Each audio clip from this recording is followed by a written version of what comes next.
It is time to make network and security simpler and more flexible. Ariaka helps enterprises modernize, optimize, and transform their network and security experience with Ariaka Unified SASE as a Service, the only solution that delivers performance, agility, simplicity, and security without trade-offs. Ariaka Unified SASE as a Service is a purpose-built, cloud-based offering that securely connects users and applications anywhere in the world. Visit securityweekly.com/Ariaka, that's ARYAKA, to learn more.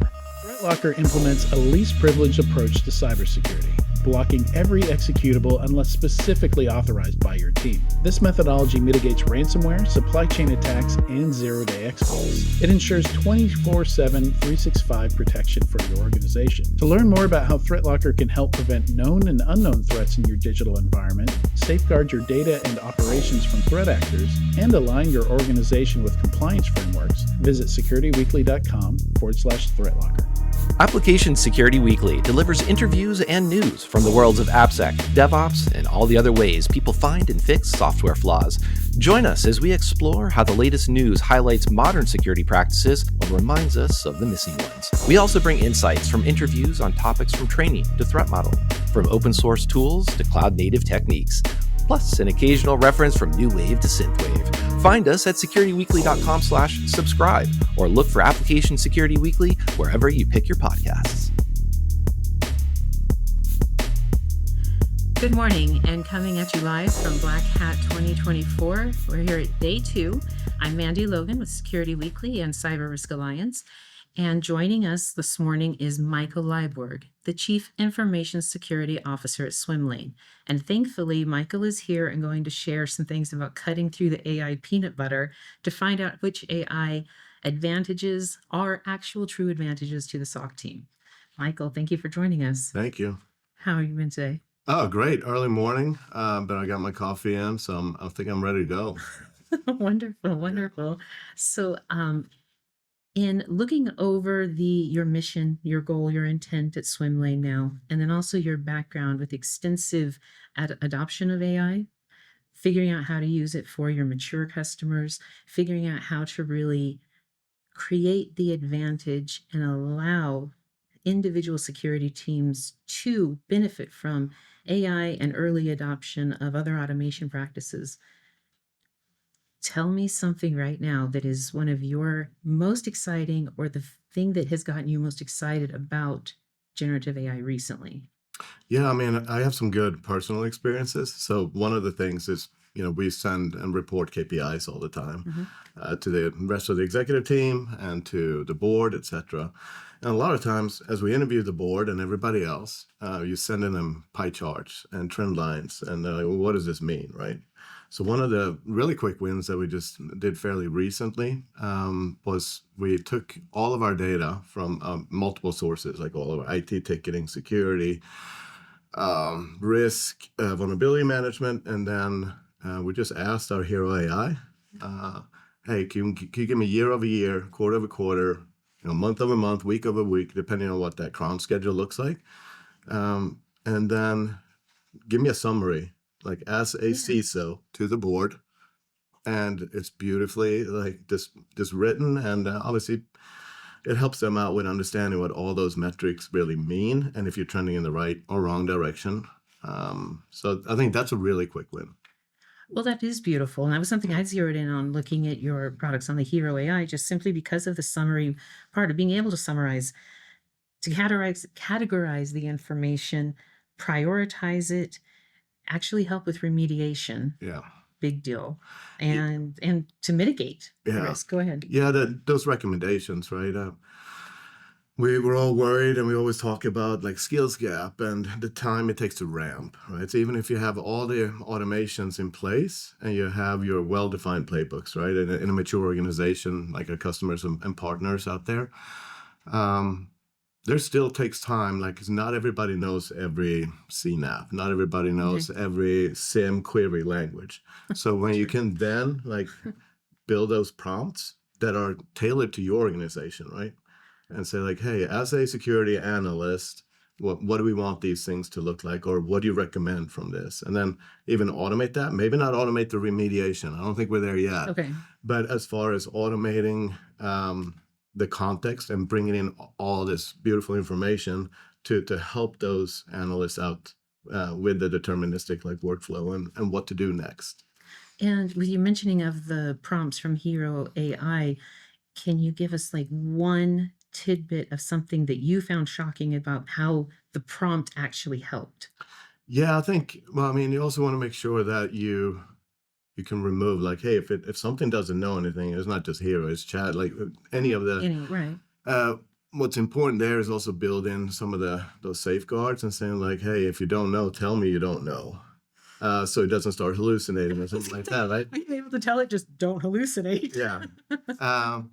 But I think as everybody, the whole industry, right, is super exciting because how fast it's moving right now. It's just keeps getting better and better. Okay, so tool agnostic, from your viewpoint, what role do you think that AI or automation should play in the SOC? I think right now, today, the best way I would summarize it is to look at it as a partnership. Like it's truly an assistant in that way that it can, look at these really large data sets and also call out. Like maybe I want to ask it like, hey, what's the weirdest thing you've seen Mike do in the last 30 days? Or build, some sort of report or give me a summary or context, whether maybe it's inside at risk. So all of these things, just kind of being able to summarize it and bring that out with relative information at the right time in that playbook to help the humans out. Because it's still very human-centric, right? It always comes down to that what's the persona that we're trying to enable and help. So you have to also have the ability to kind of say, hey, as a tier 1, as a tier 2, as a tier 3, as a SOC manager, I want to see this so that it kind of gets tailored for them. That's brilliant. So with that then, in the implementation of AI or automation in your own SOC, what have you noticed or what changes have been most profound? Just greater, it feels like I'm repeating myself, I'm sorry. Like greater context, right? Okay. Simplified reporting, greater visibility into things where we would ask all of our different data sources, right? Like manually through query language. Now to be able to just ask those simple questions. Hey, out of all of our assets, which ones are, susceptible to this vulnerability or this CVE, and have it kind of help out, and then go and look at all of our through our like system of record and all our CMDBs and ITAMs and everything, and then like, okay, you have these 3 or 4 hosts that we identified running this CVE or this version that is affected by this vulnerability.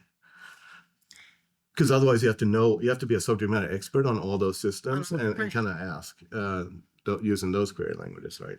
So with being able to do that, have you noticed any reduction on mental load? Since we're talking about the humans are still the most important part of your SOC. Yeah, absolutely. I mean, if we go back years and you look at board reporting, at least from my experience, right, that could be an hour or 2 a week. Okay. And then now you add that, for a month, and then you do that a quarter.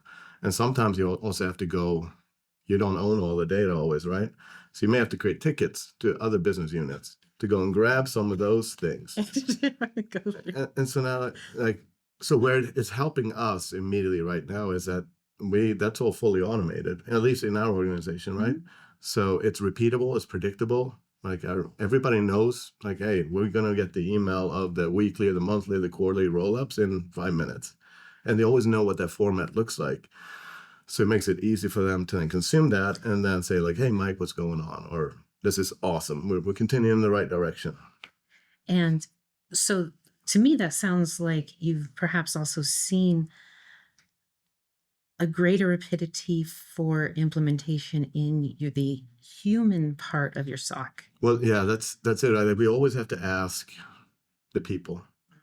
Right? Like the one thing that we see over and over again where people fail implementing or just doing a partial implementation of tool X, Y, or Z in their security program is they may do that first 10 or 20%, and then they go and ask the people to interact with that platform or tools, and like, what do you like, what don't you like?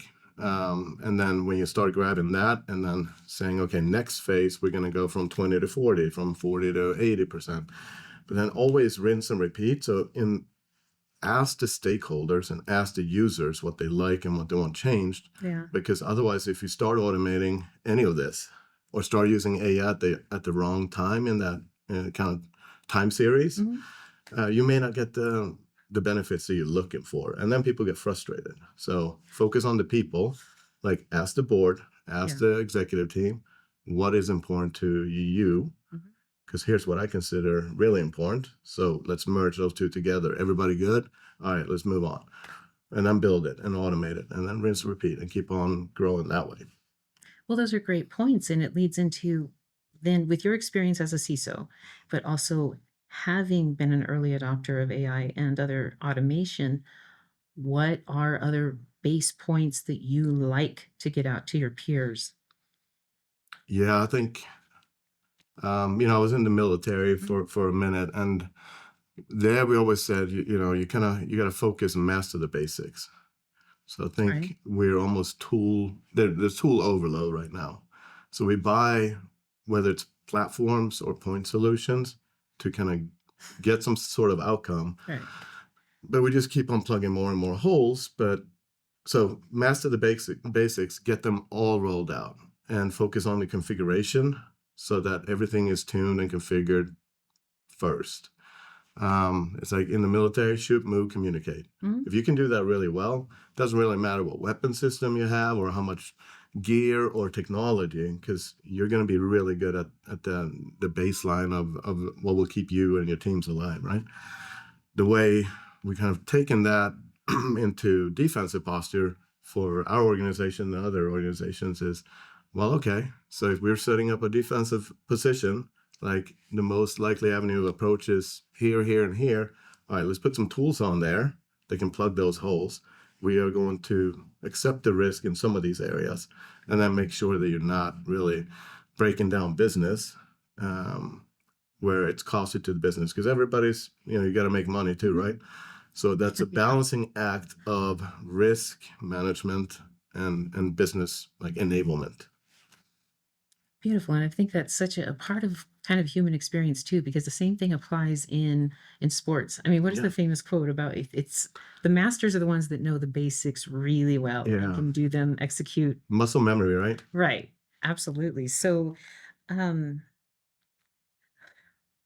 let's get to kind of the brass tacks. Okay. There's a lot of AI vendor claims. A lot. Yeah. What are some criteria or things that you have selected to go, yeah, this vendor claim I'll go with and investigate or won't? Yeah. No, I think just in general, like a lot of it's third-party risk. So have a solid third-party risk management and evaluation program where we can stack rank and we can kind of see the architecture, how it's designed and what it allows you to do with it. Is it shared? Is it private? Closed? What kind of models are they based on? And talk like cybersecurity is a big community, but it's also really small. So I talk to a lot of our peers and friends and see like, hey, what are you using? Where did you fail? Okay. So that we don't try to make the same mistakes. And then it's like, all right, what are you interested in right now? And what are the gaps? And then rinse and repeat. So continuously evaluate, continuously try to improve. And then, you got to swallow your pride too. And like, you got to listen. True. I've heard active listening is the most beneficial and or the most dangerous if it's not done correctly. Yeah. Right?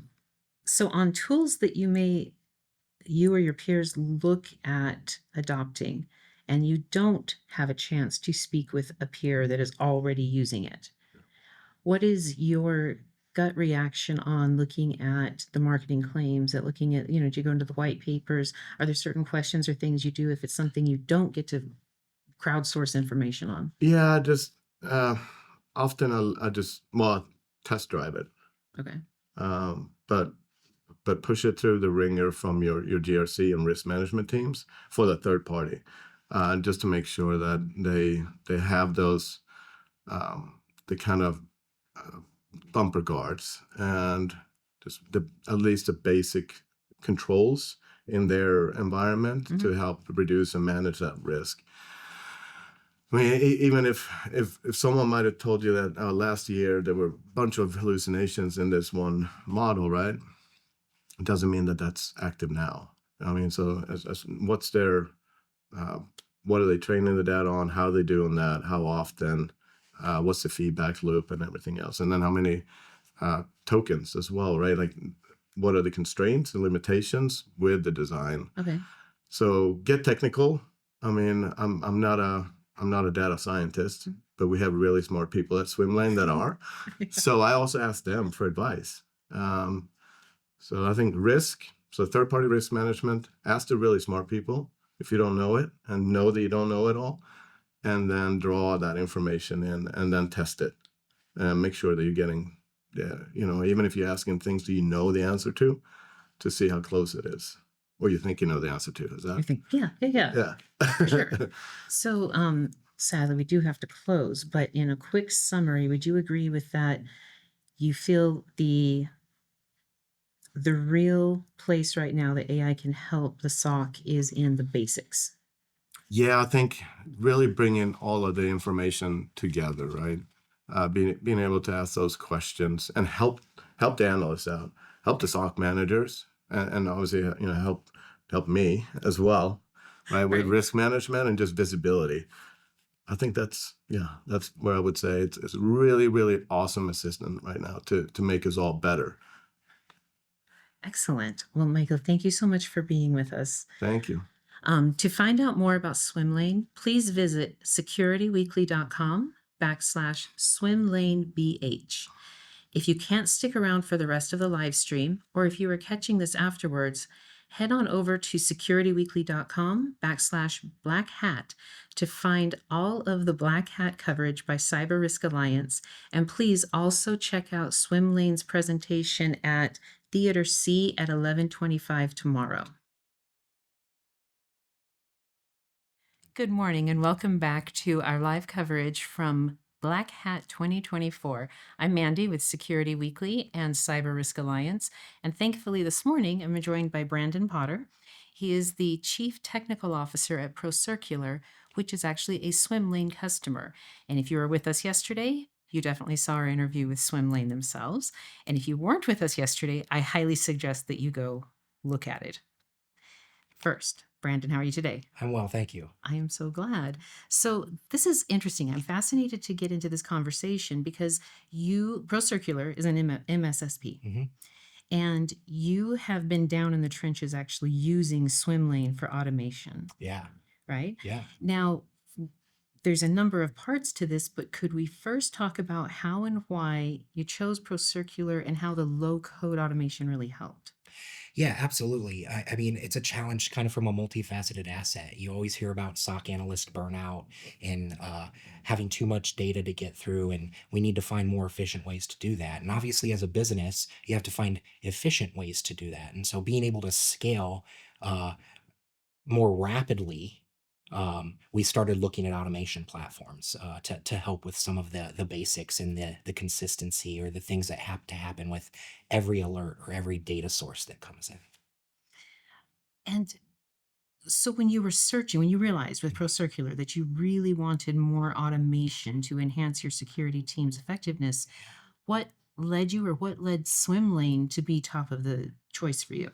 Yeah, I kind of leaned on the team. We did some research. We talked about really the top players out there, and in any way we looked, Swimlane came up in some way, shape, or form. And then we kind of went down and we kind of did a bake-off. You got to make sure it is right for your use case. And so the team spent multiple weeks and multiple months baking off 3 to 4 platforms. And we chose Swimlane not only from its technical abilities and capabilities, but also from a partnership and a support standpoint.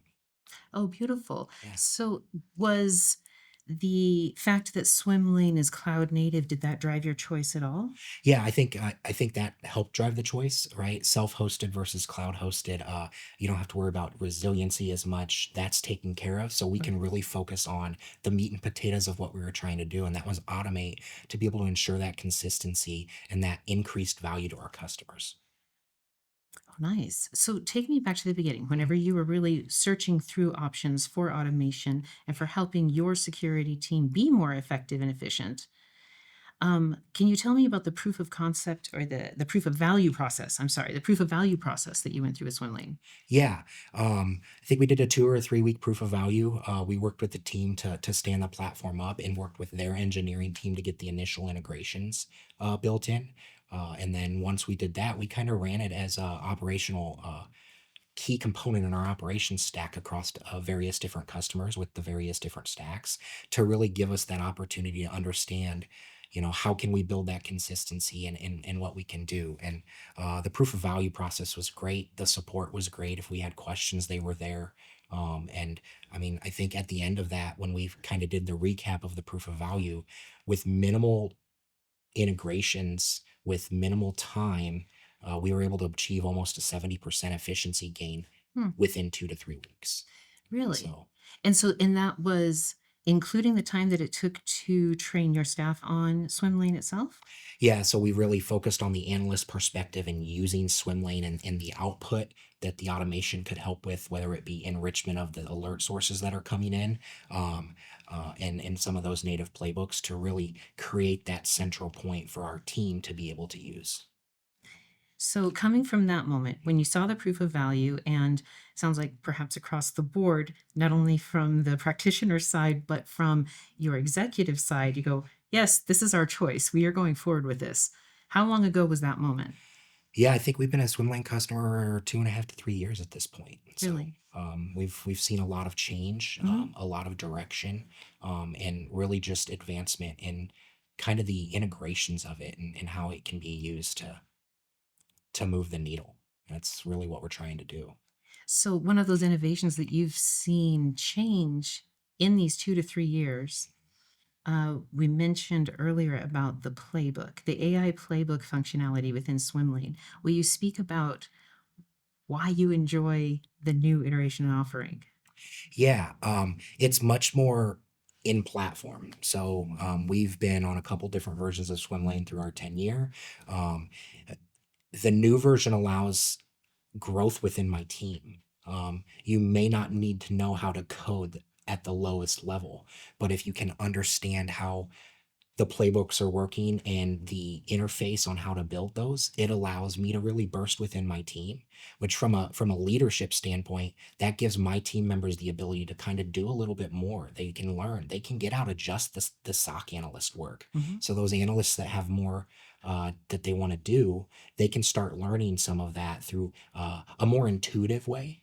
Rather than let's dive deep into the Python code and let's write Python and all of that. And yeah, that's cool. That's sexy. That's fun, right? I'm a technical guy. Yeah. But being able to get somebody into that allows us to scale more. So we can actually absorb more custom requests or items like that from our customers. And we don't have 1 or 2 or 3 engineers that are dedicated. We use that as kind of a career and a growth path to help them get in to be able to do more. It Okay. really has operationalized the way our SOC analysts work. They're not just there doing the analyst work. They're Right. able to, hey, I have a customer. My customer that I'm in charge of would like to do X, Y, and Z. I went ahead and put that in the platform. They built the playbook. We put it in. And now we determine whether that's going to be beneficial to our other customers. And if so, then we can roll that up and we can deploy it globally. Oh, beautiful. Yeah. Um, so with your customers approaching you, they turn to you. They're like, Mhm. we need more automation. Mhm. You had selected Swimlane for your own automation, but does this allow you then to extend ex- an exponential value of automation to your customers? Yeah, I think it does. We're not pushing the platform directly to our clients. It's Right. kind of behind our stack. But Okay. I think the intangible value that's seen is a faster response time and more so that flexibility where we can incorporate some of their own systems and tool sets to really enhance detection and response within their environment as providing that SOC service to them. So is it fair to say that among your customers the stacks vary quite different? They're quite different. Yeah, so we have our own platform. Obviously, that's the true play, right? Right. But Swimlane, one of the reasons we went with Swimlane and why we felt it was the right fit is because we look across multiple verticals, Mhm. and every vertical has something unique, and this allows us to consider bringing that in a really an effective way or a more nuanced way if the data lake or the SIM or something like that they're using doesn't work natively in our stack. It gives it that ability to expand. Um, So does that go along then with what I've looked at the information from Swimlane, especially with Turbine, about the almost infinite integrations? yeah, it is. It has allowed us to say yes to a lot more, and as a Yeah. business, that's great because the more you can say yes to, the more it's gonna help build and grow the business. So my imagining is that when you're seeing the increase in functionality that your team can provide, so increasing your customer base while not increasing your headcount, Right. has there been a sense of accomplishment and excitement and vitality you've seen through your team? Yeah, actually, that's a really cool aspect of this is, you have there's an understanding that no one wants to be a SOC analyst their whole life, right? I want to do some more cool stuff. Mhm. This allows us to not only provide that SOC analyst with the tools and capability to do their job very consistently and very effectively, but it gives them more time back, which allows them to expand their horizons and their knowledge. And so we do see less of a burnout within the team. And, mental health It's is huge. so Yeah. huge that we're investing in that technology to help open that up, to give them that opportunity that although it might be work, it's more fun work. And so we're seeing a lot of cool ideas come out of the team to enhance our platform, to enhance that. And I think being able to free some of that mundane time up is a huge contributor. I would think absolutely. You're trying not to brick the human that's doing the security Yeah, research, right? right. So that is actually taking care of everything. And now on the monetary side, we're going to talk about the bottom line. Yeah. Being able to enhance, did you mention it was 60 to 70% you're able to enhance your client base? 60 to 70% efficiency gain with Efficiency gain. clients in the Okay. POV, but we've been able to double the amount of customers we have with minimal additions to headcount because of the Really? efficiency. So the ROI is paying off from a product or a bottom line standpoint, right? If you can grow your customer base and the revenue that you're bringing in and increase that net operating income without the administrative expense, the lower administrative expense you have, the better it is, right? Win-win. Yeah. So, you always are going to have to add staff, but I think that the value there is we've seen a decrease in onboarding time for the new analysts that we're bringing on Really? because of the consistency and the automation playbooks that happen. You're not training and triaging them to go look up this IP address in this threat intelligence Right. source.